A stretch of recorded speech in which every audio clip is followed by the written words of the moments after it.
Hi, welcome to the Ask an Expert widget trial evaluation in New York State. This is a tutorial video which will overview the Ask an Expert widget and how we're going to conduct this trial in New York State during the spring and summer of 2011. My name is Steve Gabriel. I'm the project manager for this, and I work for Garden-Based Learning at Cornell University, which is in the Department of Horticulture. So let's look at some of the players involved in this trial. So we have sort of three main parties. The first is at the top. That's Cornell University Cooperative Extension Offices. That's you. We're looking to get a variety of counties and regions involved, and we're going to set up widgets for both individual counties and also collective regions to answer questions and try it on for size. Bottom left corner is our program. Our goal is to help facilitate better communication and better collaboration amongst extensions in the state, and also to sort of facilitate good communication between extension offices and Cornell University. Third party would be e-extension, the right corner there. E-extension is a national initiative to help connect extensions around the country and to better facilitate the sharing of resources and the collaboration around different topic areas. So why are we going to trial this widget? Well, there's a few reasons, and the first is that we've gotten feedback from counties in our state that they spend a ton of time answering routine questions. Both staff and volunteers find themselves kind of reinventing the wheel each season, and we'd like to use tools and look at different ways that we can help make that process more efficient. One of the things we're also working on is to overhaul our web resources and make those easier to access. But we think this widget has the potential to help speed up the process and allow us to devote more time to other emerging issues. Another reason we'd like to trial this widget is at Cornell here we'd like to better evaluate the trends and hot topics and needs that are happening around the state. One of the nice things about this widget is it keeps a record of all questions that are asked and the answers they're given, and so we can do some investigation into what kind of topics people are really interested in and respond with the appropriate resources. Third reason is we'd like more opportunities to collaborate and discuss between county staff and volunteers. We have a lot of expertise around the state that we may not be aware of, and this widget can serve as one way to sort of better connect us and have conversations around questions as we're answering them. Another reason is that someone else, in this case e-extension, has spent time and money building this system and will continue to spend time and money maintaining it for us. Cornell University does pay e-extension a subscription fee to use all the services they offer. So we really encourage you to sign up for an ID and check out all the possibilities, including this Ask an Expert system. And we'll get into more about how to do that later in this tutorial. And finally, there's been other state trials around the country, Minnesota, Virginia, North Carolina, to name a few, and they found that staff, volunteers, and the general public really like this widget tool and are making good use of it. So we want to see if people feel the same way in New York State. So what is a widget? A widget is essentially a small piece of software that e-extension has developed that allows users visiting a website to really simply ask a question. The questions that are asked are then sent to only the members of a widget community. And in this trial we're going to be looking to make widget communities that are just county specific and also ones that are regional specific. So let me show you how this works. The first thing you do is type in a question.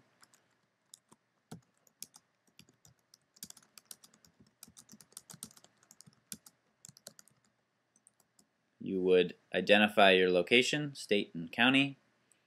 If you had an image, maybe it's an ID question or a diagnostic question, you can upload the image right along with this question. And then you enter your email and press Ask. And you can see it says, "Thank you. You can expect a response emailed to the address you provided." Where this question goes is it goes to the widget community and it's assigned directly to a person who has the least amount of questions on their plate. And that person will get an email pointing them to the e-extension website and giving them the option to answer the question, to hand the question off to someone else, or to research through the database to find other answers that will help them answer the specific question they've been assigned. So that's the basics. We'll look at more of the e-extension website, but this widget's pretty customizable. We can change some of the look of it, the size of it, the shape of it, and we can embed it right on your website wherever you'd like. So it's a pretty great little tool.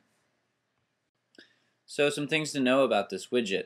The first is that you can post as many widget tools as you want wherever you want on your website. We don't recommend putting it right on the home page because then people might not look for resources. They might just ask a question and it might overload the system. So we'll try to bury it a little bit. We'll talk about that more later on. You can choose who to involve and not involve in your widget community. So they can include any sort of staff and volunteers that would appropriately field questions, but you have an entire customization in terms of who you want to involve. Only members of the widget community get questions, so questions are directed within the community, and if no one in your community can answer the question, it can be directed outside of your widget community. But we do encourage people to try to work with it within the system. The widget system will automatically record, assign questions, and keep information on them. So again, it's really nice in terms of the automation, the documentation, those sort of things in terms of this software. The system assigns questions based on who is most available.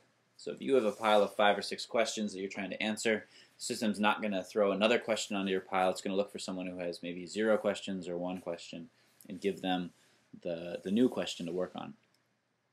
Finally, a good thing to know is that you can turn your participation on or off at any time. So once you join a widget community, you will start getting questions. If you go on vacation or something, you can turn your participation off until you return, and during that time you won't get questions. Alright, so we're going to get into the e-extension system and get a sense of how the Ask an Expert widget really fits in.